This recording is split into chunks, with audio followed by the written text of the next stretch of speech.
നമ്മളുള്ളത് ഒമാനിലെ on beach എന്ന് പറയുന്ന റിസോർട്ടിലാണ്. ഇത് ചാവുകടലിൻ്റെ തീരത്താണ്. ഇവിടെ ഒരുപാട് പേര് വന്ന് താമസിക്കുന്നുണ്ട്. അതുപോലെ തന്നെ നല്ല ഫുഡാണ് ഇവരുടെ റെസ്റ്റോറൻറ്റ്. നല്ല ഫുഡ്, എല്ലാ കാര്യങ്ങളും നല്ല ഫുഡാണ്. ഇവിടെയാണ്, ഇത് ചാവുകടലാണ് നിങ്ങളെ കാണുന്നത്. ഇവിടെ കുളിക്കാനും നനയ്ക്കാനും കുളിക്കാനുള്ള സൗകര്യങ്ങളൊക്കെ ഉണ്ട്. ഇതിൻ്റെ അങ്ങേയറ്റത്താണ് ജെറിക്കോ ആണ്, കാണാമെന്നറിയില്ല. അങ്ങേയറ്റത്ത് ജെറിക്കോ ആണ്. അവിടെ ഇതുപോലെ തന്നെ കുളിക്കാനുള്ള സ്ഥലങ്ങളുണ്ട്.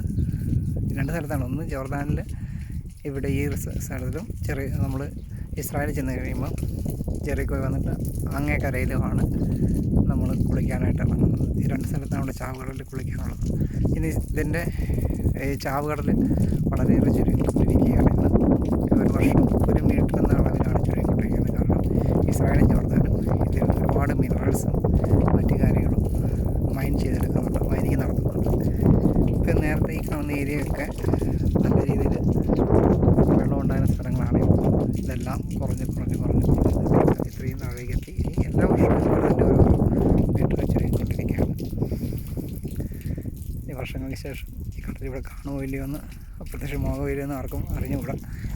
കാരണം ജോർദാൻ നദി വെള്ളം ഇസ്രായേൽ അവരുടെ ആവശ്യത്തിന് വേണ്ടി കെട്ടി അടച്ച് ജോർദാൻ നദിയിലെ വെള്ളമായിരുന്നു ചാവുകടലിലേക്ക് വന്നുകൊണ്ടിരുന്നത്. ബ്ലോക്ക് ചെയ്തിരിക്കുകയാണ്.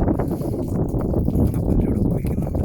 ചാവുകടലിൽ നിങ്ങൾക്ക് അറിയാവുന്ന പോലെ വളരെ പ്രസിദ്ധമാണ്.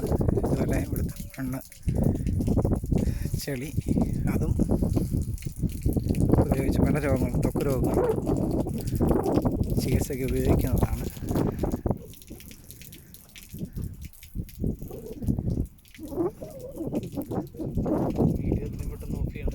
എന്നാ വീഡിയോ ഓഫ് ചെയ്യണം.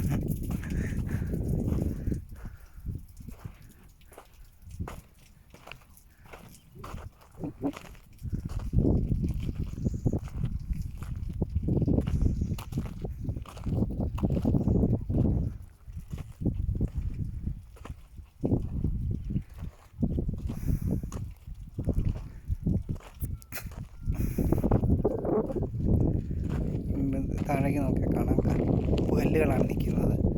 ഞാൻ നിൽക്കുന്നത് ഉപ്പുകല്ലിൻ്റെ മുകളിലാണ്. ഇവിടെ എല്ലാം ഉപ്പുകല്ലാണ്. ഇതുണ്ടോ?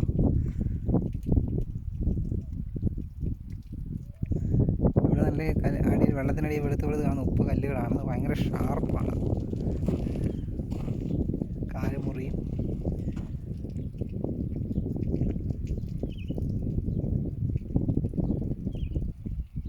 ഇത് ഇപ്പോൾ ഇവിടെ 400 മീറ്റർ സീ ലെവലിന് താഴെയാണ്. ഇതിന് ഡെപ്ത് ഒരു 150 മീറ്ററാണ് ശരിക്കും ചാവുകടൽ.